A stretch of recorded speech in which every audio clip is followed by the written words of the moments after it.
A story about a serious, cold-blooded CEO who had never fallen in love until he met a chaotic yet charming intern who shattered his carefully structured world and turned his life into an unpredictable comedy. What began as a series of disasters transformed into an unexpected love that changed them both forever. The first day of an internship was always memorable, either because everything went perfectly or because everything went disastrously wrong. For Emma Carter, it was definitely the latter. Her morning had already spiraled into chaos before she even set foot in the Weston Enterprises building. First, her bus broke down. Then, her taxi driver took the longest possible route, and as if the universe wasn't done testing her patience, the moment she stepped onto the sidewalk in front of the sleek glass skyscraper, her high heel got caught in a metal grate. "Seriously?" Emma muttered, tugging at her shoe. The last thing she needed was to be late on her first day. With one last forceful yank, she freed herself, stumbling forward just in time to see the elevator doors about to close. "Hold it!" she shouted, sprinting across the lobby like her life depended on it. At the last possible second, she squeezed through the narrowing gap only to crash headfirst into a tall, sharply dressed man. The impact was far from graceful. His phone flew out of his hand, landing on the elevator floor with an ominous thud. "Oh, no!" Emma gasped, bending to retrieve it. "I am so... Before she could finish, the man snatched the phone back and gave her a slow, unimpressed once-over. His face was sharp and composed, his dark suit immaculate. Everything about him screamed important, and Emma's stomach twisted. "You stepped on me," he said, his voice clipped. "It wasn't intentional," she said quickly, "but if it makes you feel any better, my foot hurts too." His jaw twitched. He pressed the phone's side button, and the cracked screen flickered to life. Emma winced. "Well, at least it's still working. Think of it as a custom design?" The man let out a deep sigh, rubbing his temples like he was physically restraining himself from responding. The tension in the elevator was thick, and just when Emma thought things couldn't get any worse, the elevator jolted to a stop. Emma swallowed. Is this part of the building's aesthetic?" The man ignored her and impatiently pressed the emergency button. The elevator's stuck. "Yeah, I noticed." Emma exhaled, leaning against the wall. "My first day, and I'm already trapped in an elevator. This has to be karma." The man shot her a glance. "For what?" "For spilling coffee on my resume this morning," she admitted. Luckily, HR only read half of it before the ink smudged. His brows lifted a fraction. "How does one spill coffee on their own resume?" "It's a gift," she deadpanned. "Anyway, what about you? How did you end up here?" "I took the elevator." Emma let out a slow, dramatic sigh. "Wow, stunning revelation." He pinched the bridge of his nose. "We just have to wait." "That's boring." "Well, we're in an elevator, not a stand-up show." Emma's eyes lit up. "Speaking of which, do you like stand-up comedy?" The man turned to her with an expression that suggested she had just asked if he enjoyed alien invasions. "No." "Oh, that's a shame," she sighed. "There's this comedian who jokes about corporate meetings. He says bosses always say, 'Let's handle this over email.' But no one ever replies." She tilted her head. "Have you ever ignored emails?" He gave her a long look. "You talk a lot." "I talk when I'm nervous," Emma admitted. "My brain sort of switches to AM radio mode and starts broadcasting every thought I have. That's a problem. I'd call it an unrecognized talent." Before he could respond, the intercom crackled. "Folks, we had a small malfunction," came the receptionist's voice. "The elevator should be back up and running in about 5 minutes."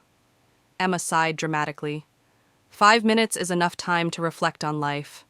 "Tell me, have you ever done anything really embarrassing?" The man blinked. "Why would I tell you that?" "Because according to the unofficial elevator code, when two people get trapped together, they have to share embarrassing secrets." "There is no such code."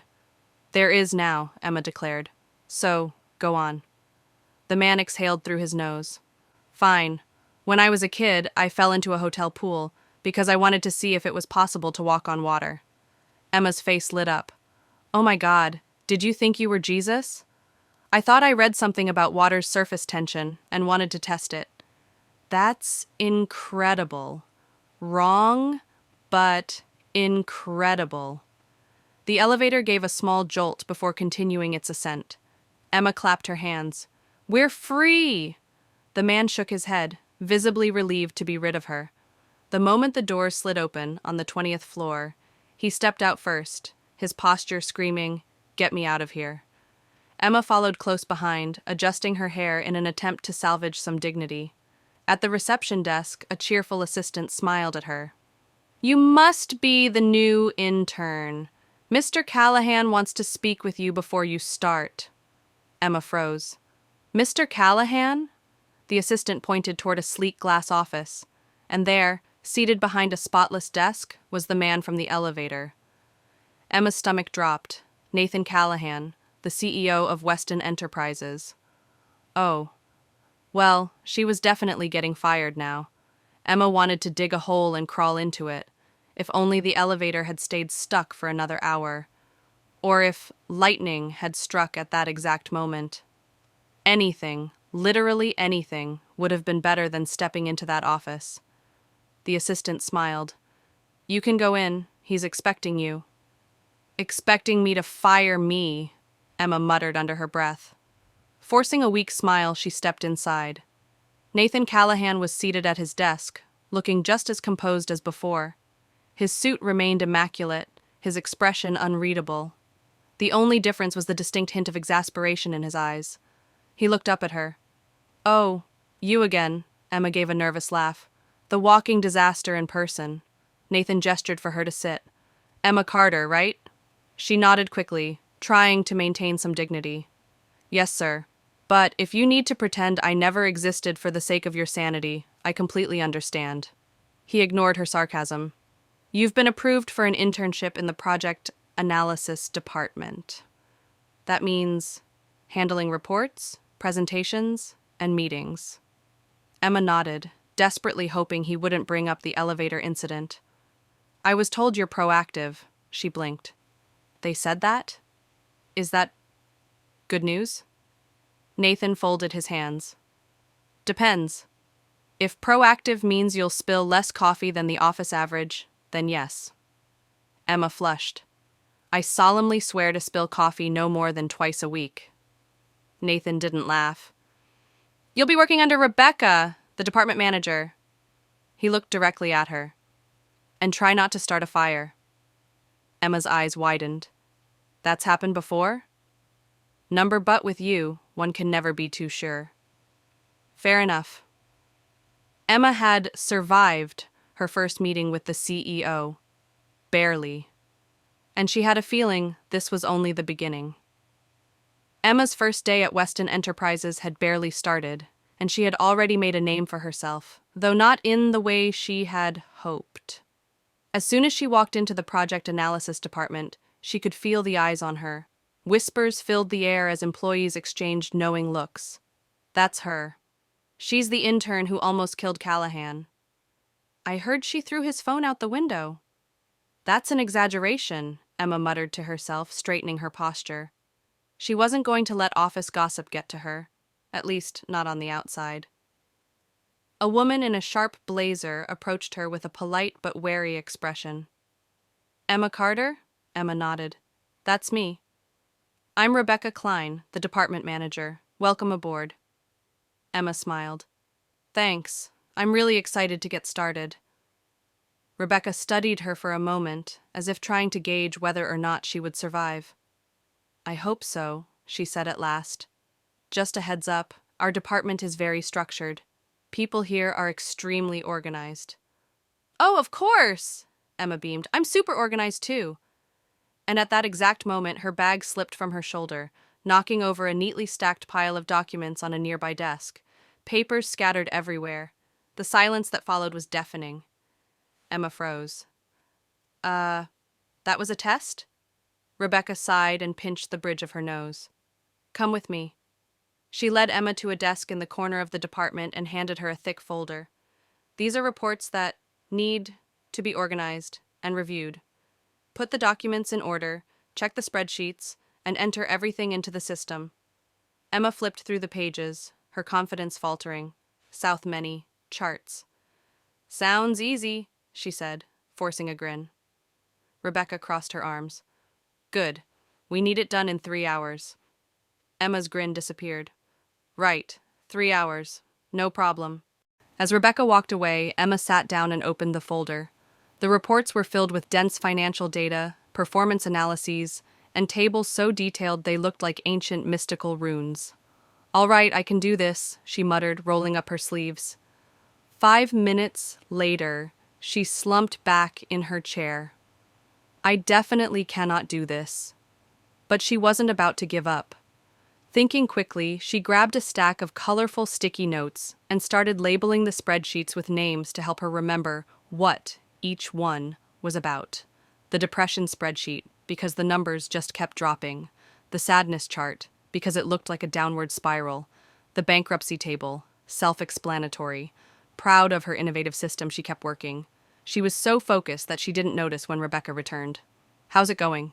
Startled, Emma jumped, accidentally knocking over her coffee cup, the full coffee cup. The liquid spilled across the documents, staining the pages with a deep brown mess. Rebecca's eyes widened. Emma snatched up a napkin and frantically tried to blot the damage. I can explain, Rebecca sighed, rubbing her temples. How much coffee do you drink per day? Not enough to handle this, Emma muttered. Reprint everything and redo the notes. Emma let out a breath of relief. So, I still have a job? Rebecca hesitated. For now. After a long afternoon fixing her mistakes, Emma finally finished the reports. She gathered them up and stood to deliver them when she heard whispers ripple through the office. The CEO is coming. The department instantly straightened up. Conversation stopped. People sat up taller. And then Nathan Callahan entered, walking with the confidence of a man who owned the building. Because, well, he did. Emma tried to look professional, but her nerves got the best of her. The stack of documents slipped from her hands, scattering right at Nathan's feet. He looked down at the papers, then at her. Emma gave him an awkward smile. Oh, hi again. Nathan exhaled sharply and crouched down to pick up one of the reports. He flipped through it, then frowned. Why is this chart labeled the sadness chart? The office fell into absolute silence.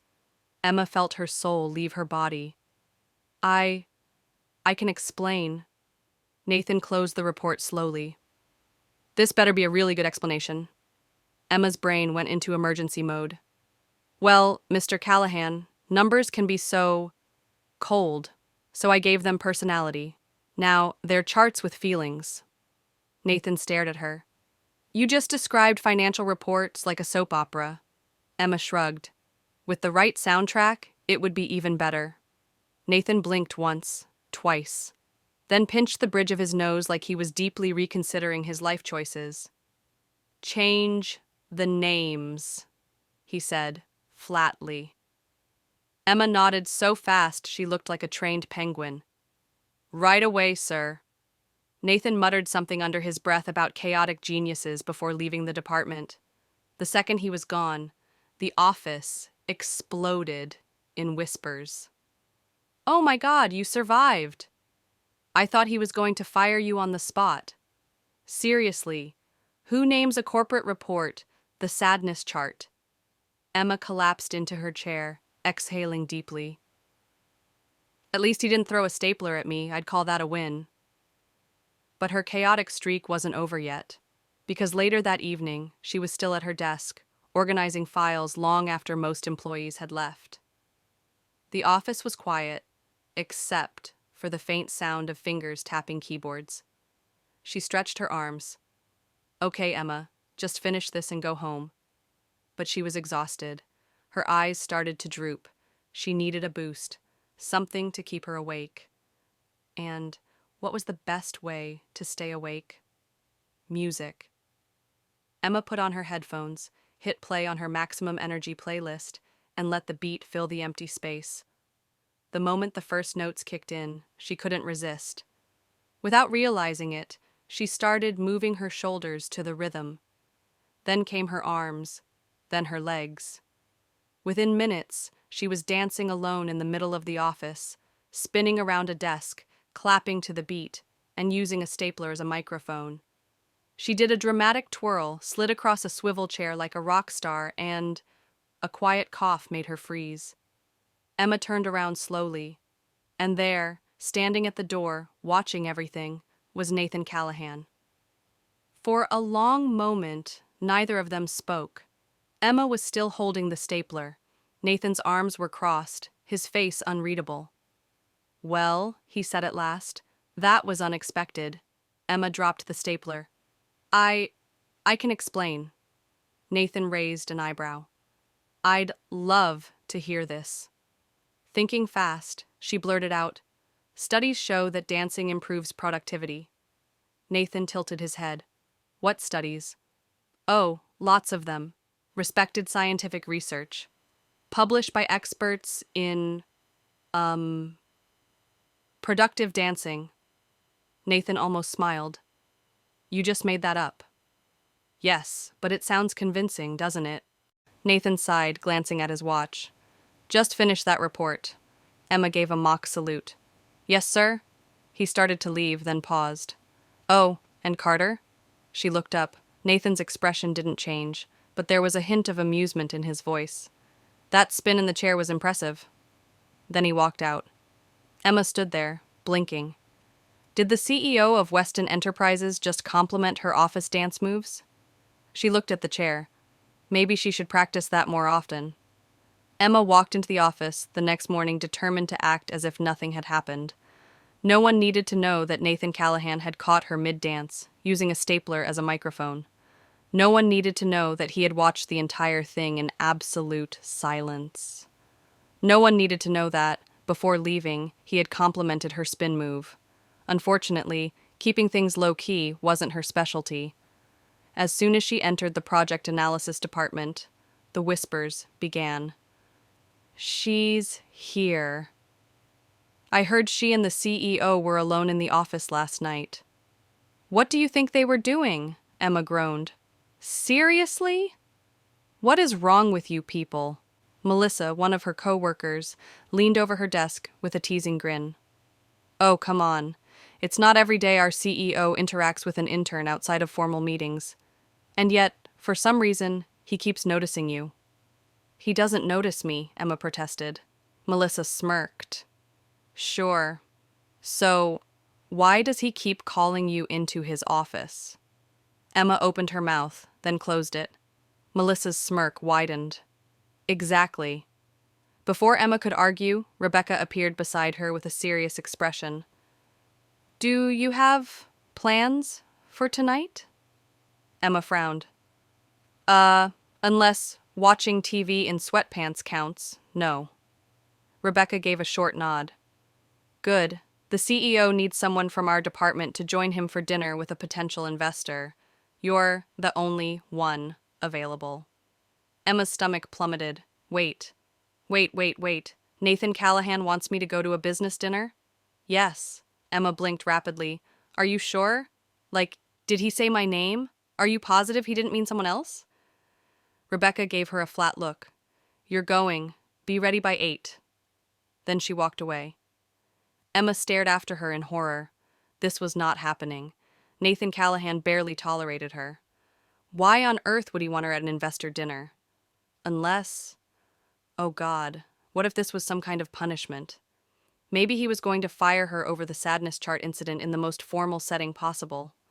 Or maybe this was about the dancing. Maybe he wanted to ensure she never stepped foot in his company again. Either way, she was doomed. By the time 7:30 p.m. rolled around, she had run through every excuse imaginable. "I can't go. I have to feed my fish." "You don't have a fish." "I could get one."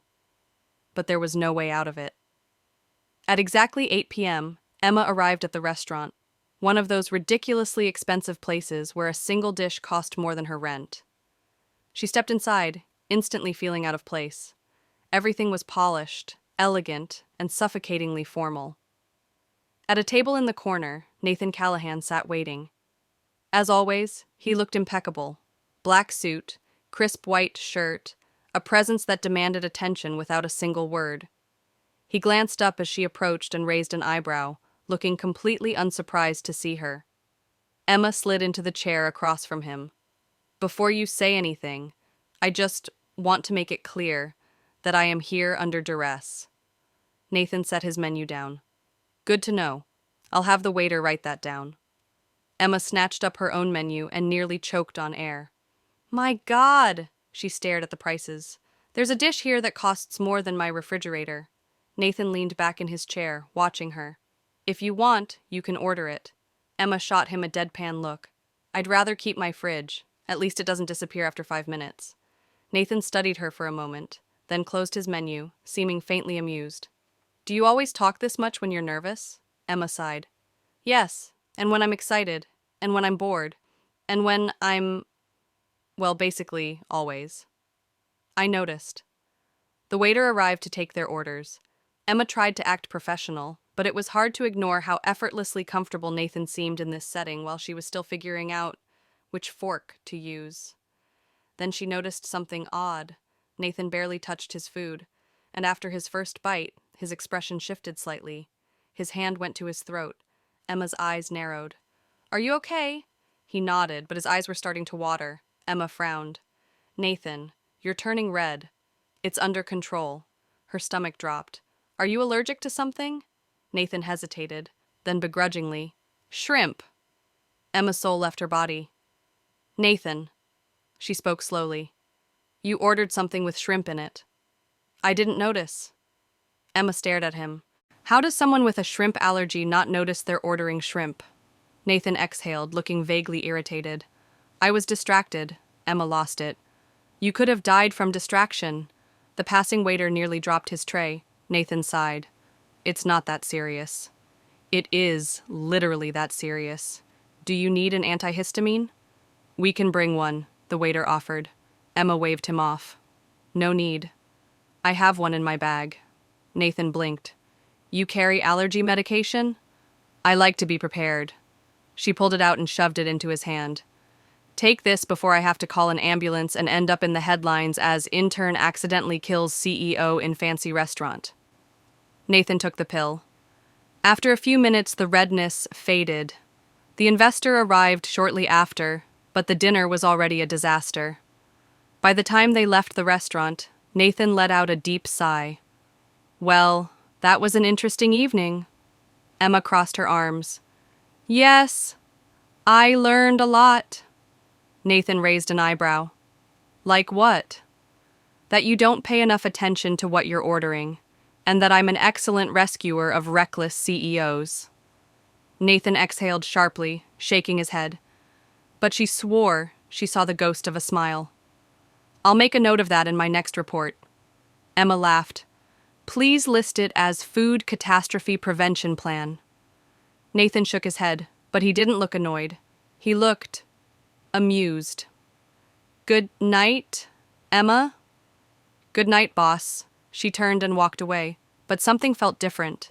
Nathan Callahan had always been intimidating, cold, serious, impossible to read.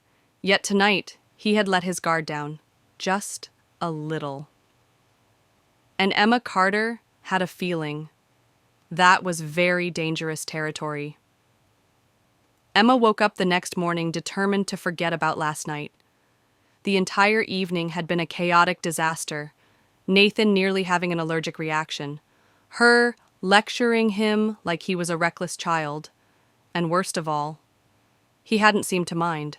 That was the part that made Emma's stomach twist. Nathan Callahan wasn't supposed to tolerate her constant commentary, her impulsiveness, or her inability to take things seriously. And yet, he had. And now, she had no idea what to do with that information. Walking into the project analysis department, she immediately knew something was wrong. Whispers, stares, smirks. Emma groaned. Not again. Melissa appeared at her desk looking far too amused. "So, how was your romantic dinner? Emma nearly spit out her coffee. It was not romantic. Melissa wiggled her eyebrows. Sure, just a casual dinner where you saved your CEO's life. Emma rubbed her temples. Why do people keep making things weird? Melissa grinned. Because Nathan Callahan has never taken an intern to dinner before. Emma froze. That was actually a good point. Before she could process that, an executive floor employee appeared. Emma Carter, he said. Mr. Callahan wants to see you in his office. Now. Emma's stomach dropped. She exchanged a glance with Melissa. Melissa gasped dramatically. Oh no, he's firing you. Shut up, Emma hissed before hurrying toward the elevator. By the time she stepped into Nathan's office, her nerves were a tangled mess. Nathan was seated behind his spotless glass desk, flipping through a report. He barely looked up as he said, "Close the door." Emma hesitated, then did as he asked. She folded her arms. So, am I fired? Nathan sighed. If I wanted to fire you, Carter, I would have done it after the sadness chart incident. Emma winced. Fair. He finally looked up at her.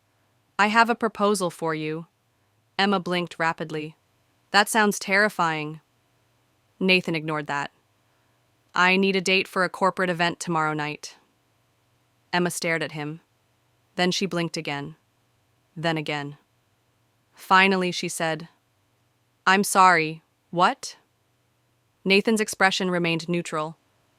The event requires me to bring someone. You're the most tolerable option. Emma gasped in mock offense. Oh my God, was that a compliment or an insult? Nathan tilted his head slightly. A factual observation. Emma rubbed her face. Nathan, the office is already drowning in rumors. If I show up with you at an event, they'll have me engaged by the next day. Nathan leaned back in his chair. Then go and prove them wrong. Emma narrowed her eyes. Is that a challenge? His lips tugged slightly upward. Do you accept? Emma exhaled deeply. Fine, but on one condition. Nathan raised an eyebrow. What is it? You can't ditch me at the event. No throwing me to the wolves while you talk business. Nathan nodded.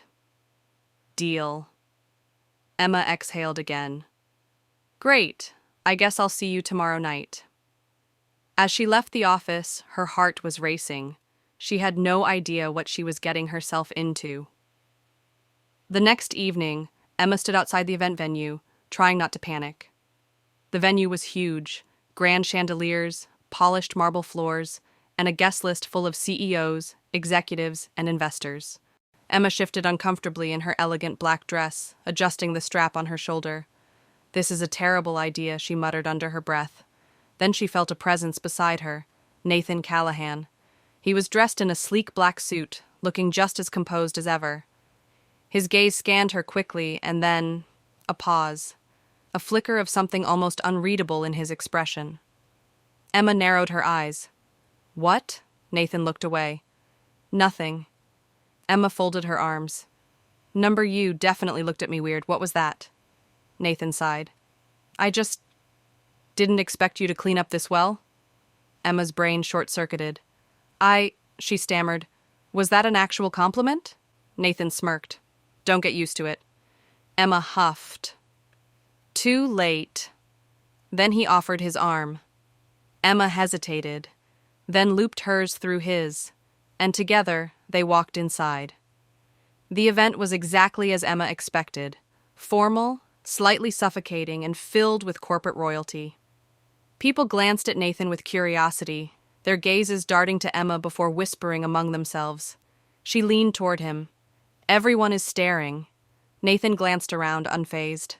Ignore them. Easy for you to say. Just then, an elegant woman approached. Nathan, she said smoothly, it's been too long. Nathan's expression remained polite, but distant. Olivia, he greeted. Emma stiffened. Olivia Weston, investor, and, apparently, someone with history with Nathan. Olivia turned her attention to Emma with obvious interest. "And who is this?" she asked. Nathan's jaw tightened slightly. "Emma Carter," he said. "My guest for the evening." Emma tried not to react. Olivia's smile didn't falter, but her eyes gleamed with curiosity. "A guest?" she mused. "Interesting." Then, after a polite nod, she walked away. Emma exhaled sharply. Nathan watched her. "You okay?" Emma shook her head.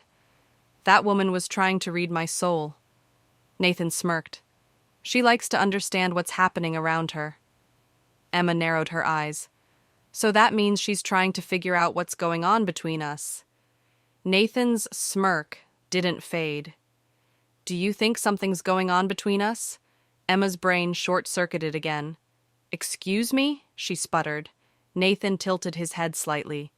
"You're the one overanalyzing it." Emma scowled. "You're impossible," Nathan chuckled. "So I've been told." Before Emma could respond, a new voice cut in. "Well, well." She turned and found herself face to face with a handsome man in a perfectly tailored suit, holding a wine glass and wearing a smirk that screamed trouble. Emma frowned. "And you are?" He extended a hand. "Logan Pierce," he said. "I work in the tech sector." Emma shook his hand slowly. "Emma Carter." Logan's smirk deepened. "Oh, I know exactly who you are." Emma stiffened. "Do you?" Logan took a sip of his wine. "Let's just say I have very good sources." Before Emma could ask what that meant, Nathan's voice cut through the air, sharp, cold, and unmistakably irritated. "Pierce." Emma glanced between them. The tension was palpable. She narrowed her eyes. These two knew each other, and judging by Nathan's expression, they weren't friends. Emma's gaze darted between Nathan Callahan and Logan Pierce, trying to piece together what was clearly a history between them. Logan's smirk didn't waver. "Nathan, always a pleasure." Nathan's expression remained unreadable, but Emma could feel the tension radiating off him. "We still pretending to be civil, Pierce?" Nathan's voice was calm, but the underlying edge was impossible to miss. Logan chuckled. "Come on now, no need to be hostile. I was just introducing myself to your lovely date." Emma blinked rapidly. "Okay, first of all," she said, "I am not his date. This is strictly corporate business." Logan's smirk widened. "Sure it is." Nathan exhaled through his nose, looking deeply unimpressed. "Logan, don't you have somewhere else to be?"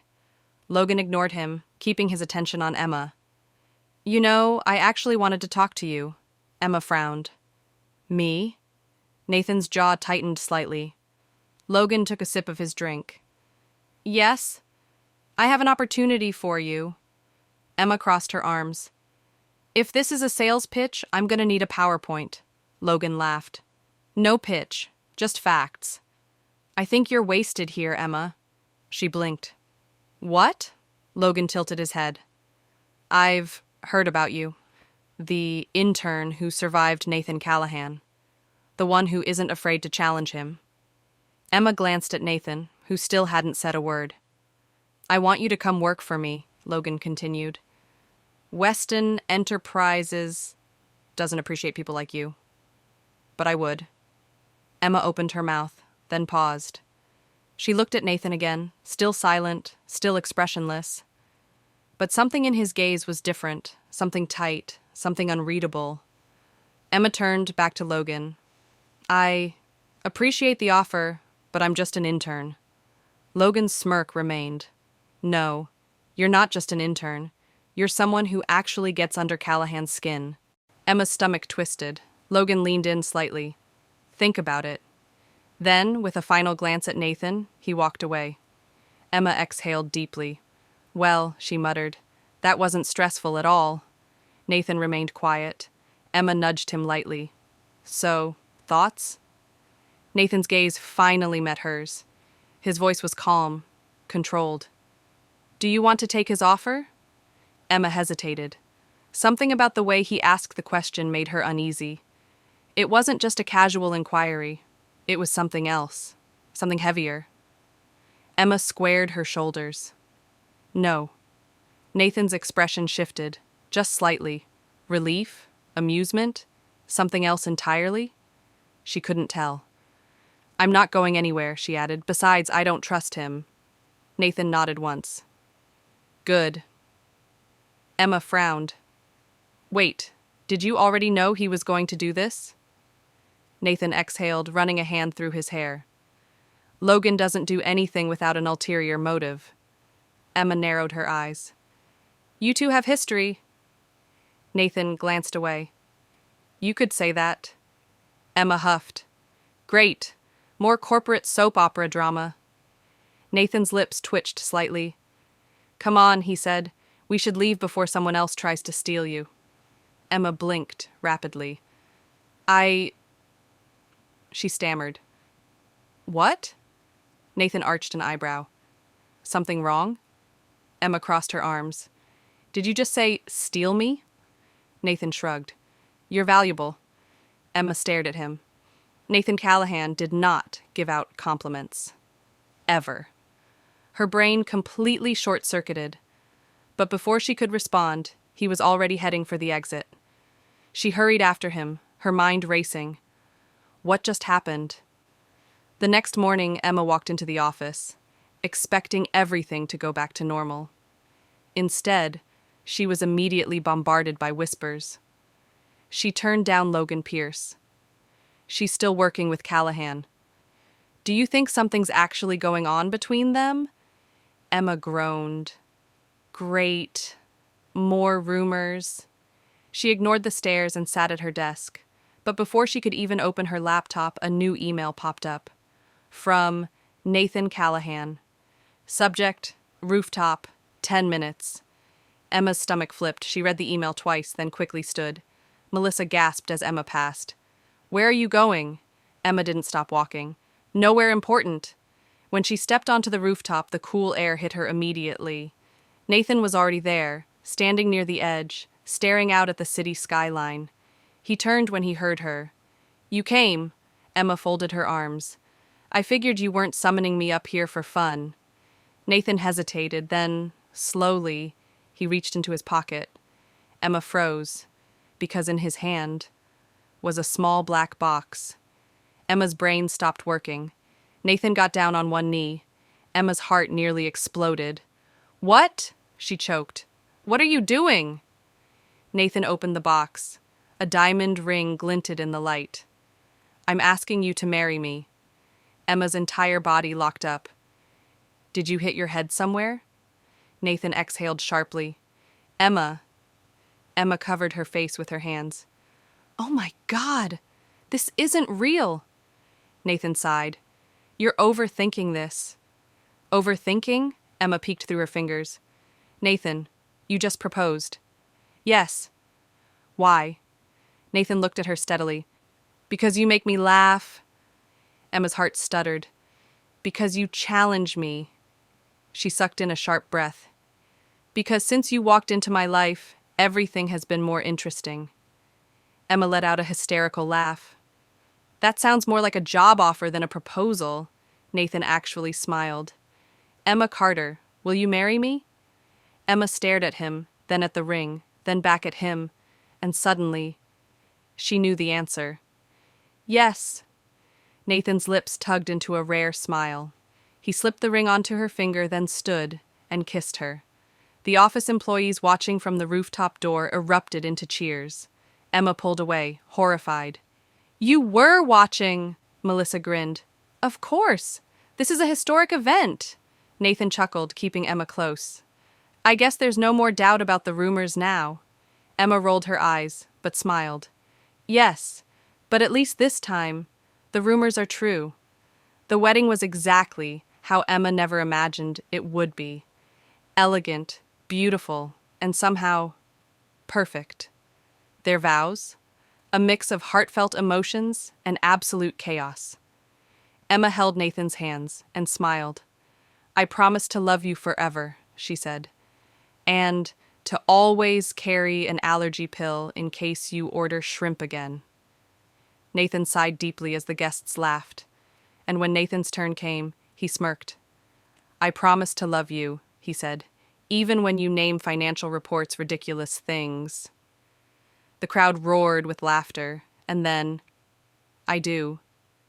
Nathan kissed her, and just like that, the CEO who never fell in love had finally met his match.